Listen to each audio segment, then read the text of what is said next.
तो hello friends, welcome back to my channel. और friend, आज की इस वीडियो सीरीज़ में हम लोग बात करने वाले हैं ऑपरेटिंग सिस्टम के मोस्ट इंपॉर्टेंट टॉपिक्स के बारे में डिस्कस करने वाले हैं, जिनको क्लियर होना आपके लिए बेहद ज़रूरी है। और जिनका क्लियर होना आपके लिए ज़रूरी इसलिए भी है क्योंकि उसके एग्जामिनेशन में आने के चांसेस बहुत ज़्यादा होते हैं। तो उस कंडीशन में आपको इन सारे टॉपिक्स को कवर अप करके जाना है।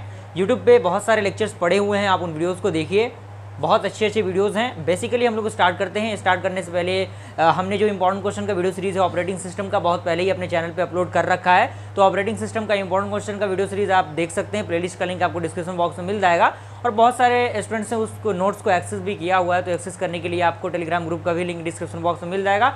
आप वहाँ से डायरेक्टली टेलीग्राम ग्रुप में जुड़ के मुझसे कॉन्टैक्ट करके नोट्स का प्रोसीजर पता कर सकते हैं। ओके, आइए हम लोग स्टार्ट करते हैं। तो ऑपरेटिंग सिस्टम काफ़ी इंपॉर्टेंट आपका सब्जेक्ट है और ये लास्ट सब्जेक्ट है आपके एग्जामिनेशन का।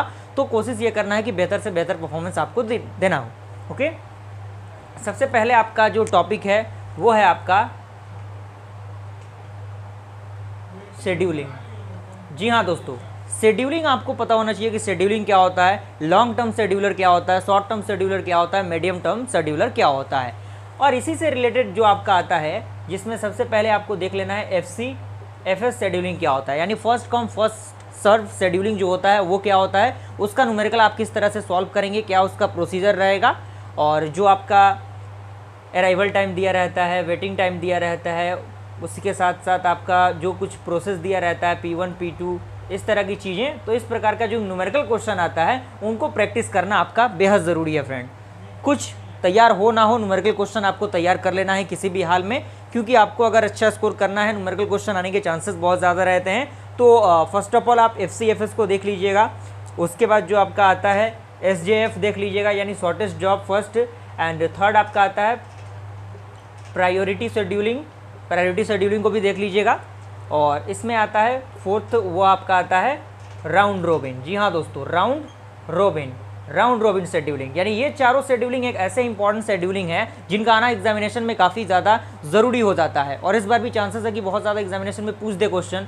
तो एक क्वेश्चन दे देगा, उसमें से आपको ये दोनों फाइंड आउट करने को कह देगा या फिर आप चारों फाइंड आउट करने को कह देगा। तो वो आप पे डिपेंड करता है कि आप किस तरह से उन चीज़ों को सीखते हैं, जानते हैं। ओके, तो आप इन सारे न्यूमेरिकल क्वेश्चन को प्रैक्टिस कर लीजिएगा दोनों कंडीशन में। और नॉन प्रिमिटिव आने के थोड़े से चांसेस कम रहते हैं, नॉन प्रिमिटिव और प्रिमिटिव आने के चांसेस कम होते हैं। और प्रिमिटिव में वही होता है कि जो आपका प्रोसेस होता है वो मतलब क्या होता है, एक स्टेप आगे बढ़ता है। और नॉन प्रिमिटिव में क्या होता है, अगर कोई प्रोसेस आपका स्टार्ट हुआ है तो वो डायरेक्टली एंड होगा, उसी के बाद आपका नेक्स्ट प्रोसेस स्टार्ट होगा। लेकिन प्रिमिटिव में ऐसा नहीं होता है कि अगर आप एक प्रोसेस के एक पार्ट को लेते हैं तो आप दूसरे प्रोसेस के दूसरे पार्ट को भी ले सकते हैं। क्लियर, बारी बारी से वो एग्जीक्यूट होता है। तो इस तरह के प्रोसीजर अप्लाई किए जाते हैं। तो आप इन सारे टॉपिक्स को अच्छी तरीके से कवर अप कर लीजिएगा।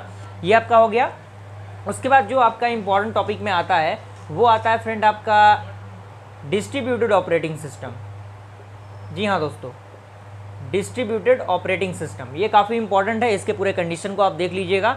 और उसके बाद आप देख लीजिएगा डेडलॉक क्या होता है, डेडलॉक का कंसेप्ट क्या होता है, किस तरह से डेडलॉक वर्क करता है। और FCFS स्कैन, C स्कैन, ये सारी जो चीज़ें होती हैं जिनका इस तरह से कुछ ग्राफिकल रिप्रेजेंटेशन में, जैसे मान लीजिए यहाँ पे कोई एलिमेंट दिया तो यहाँ से यहाँ पे गया, यहाँ से यहाँ पे गया, फिर यहाँ से यहाँ पे गया। तो इस तरह के जो ग्राफिकल रिप्रेजेंटेशन वाला सवाल होता है ना, उसको आपको सॉल्व करना है। जैसे मान लीजिए यहाँ पे 50 आ गया, यहाँ पे 100 आ गया, यहाँ पे मान लीजिए 30 आ गया। तो इसका सोल्यूशन आपको किस तरह से निकालना है, मतलब डिफरेंट मेथड्स है इसके। लेकिन आपको यहाँ पे क्या करना है, आप यहाँ से भी इसको फाइंड आउट कर सकते हैं, या फिर अगर इस प्रकार का लाइनिंग आपको दिखे तो आप 100 से डायरेक्टली क्या करेंगे, 100 - 50 करेंगे और प्लस यहाँ से क्या करेंगे 100 - 30, यानी यहाँ पे 50 प्लस कितना आ जाएगा 70। तो आप इसको सॉल्व करेंगे तो 120 आएगा। तो इस प्रकार से सॉल्यूशन को आप फाइंड आउट करेंगे। डिफरेंट टाइप ऑफ इसके मेथड्स हैं, आप उन न्यूमेरिकल क्वेश्चन को प्रैक्टिस कर लीजिएगा। यूट्यूब पे बहुत सारे लेक्चर्स आपको मिल जाएंगे। तो ये सारे टॉपिक है जिनका क्लियर होना आपके लिए बेहद ज़रूरी है। तो कम से कम इतने टॉपिक को आपको कवर अप करके जाना है किसी भी हाल में फ्रेंड। क्लियर, तो 2-3 दिन का समय आपके पास बचा हुआ है। आप इनको टॉपिक्स को आज के आज अभी के अभी क्लियर करने की कोशिश कीजिएगा फ्रेंड। ओके, तो अगर नोट्स वगैरह चाहिए तो आप टेलीग्राम ग्रुप में जुड़ सकते हैं। अदरवाइज इंपॉर्टेंट क्वेश्चन का वीडियो सीरीज आप देख सकते हैं, वहाँ से सारी चीज़ें आपको मिल जाएंगी।